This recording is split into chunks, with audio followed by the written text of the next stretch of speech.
Good morning, dear student. I have sent you first or second stanzas question answers and hope you have written them in your copy. And today I am sending you stanza 3 or 4 question answer. You have to write these also in your copy or register whatever you have. Okay. And किसी दिन हम आपको इन्हें मंगवाएंगे check करने के लिए और इसके मार्क्स भी हैं कॉपी के. ऐसा ना हो कि तुम लोग मतलब कुछ काम ही ना कर रहे हो और हम बेचते जा रहे हो, तो आपके लिए नुकसान होगा. 10th है, 10th के बच्चों को ये चीज़ें बहुत ध्यान से करनी होती हैं. So I am going to explain the stanza 3 और 4. आप अपने बुक में देख लीजिएगा स्टैंजा 3 और 4. मैंने यहाँ पे शॉर्ट में लिखा हुआ है I would dash dash how to stand up. तो पहला क्वेश्चन उसका आता है another ball is worthless for the boy why. दूसरी जो बॉल होगी वो लड़के के लिए वर्थलेस होगी. वर्थलेस होता है जिसका कोई मूल्य ना हो. ऐसा क्यों कहा गया है? तो आंसर है another ball is worthless for the boy because he starts understanding his responsibilities. क्योंकि अब उसको अपनी रिस्पॉन्सिबिलिटीज़ समझ आने लग गई हैं कि क्या मेरी रिस्पॉन्सिबिलिटीज़ हैं. ही holds himself responsible for the loss of the ball.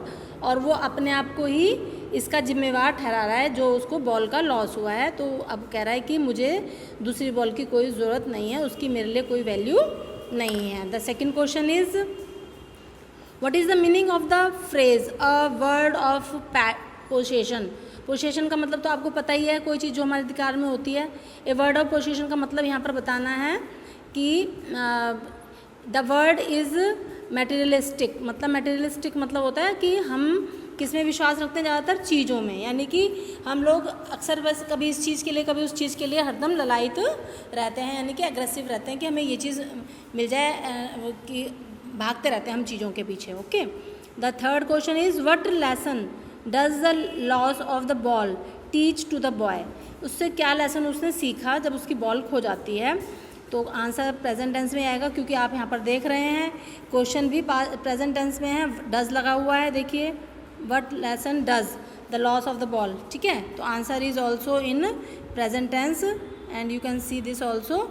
It means that it is the nature of the people to accumulate lots of things और एसेट्स. उनको एक्यूमुलेट का मतलब होता है बेटा इकट्ठा करना, जमा करना, कि उसके नेचर में होता है कि वो चीज़ों को इकट्ठा करता है या सामान को इकट्ठा करता रहता है. But their all sets will be destroyed but their all assets will be destroyed after a certain period.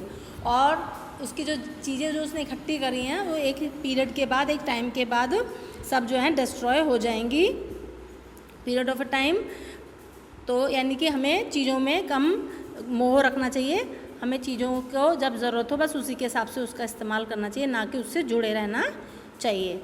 E question पे आते हैं बेटा. ये देखिए यहाँ पर ये what do the ball refer to here. यहाँ पर बॉल का क्या मतलब है? यानी कि बॉल जो बच्चा जिससे खेल रहा था उसका क्या मतलब बताया गया है? Ball refer to materialism. यहाँ पर भी वही है, मटेरियलिस्टिक था वहाँ पर. यहाँ पर मटेरियलिज्म मतलब कि यहाँ पर वस्तुवाद है, मतलब मटेरियल से संबंधित है. यहाँ पर भी वर्ड मटेरियलिस्टिक था, मतलब वर्ल्ड में सारी चीज़ें मटेरियली से संबंधित होती हैं. F question Y is money external. External का मतलब होता है बाहरी. मनी एक्सटर्नल क्यों है? बाहरी दिखावा है, ये मतलब है. यहाँ पर क्यों है ये बताना है आपको. Answer is money is external because it is not permanent.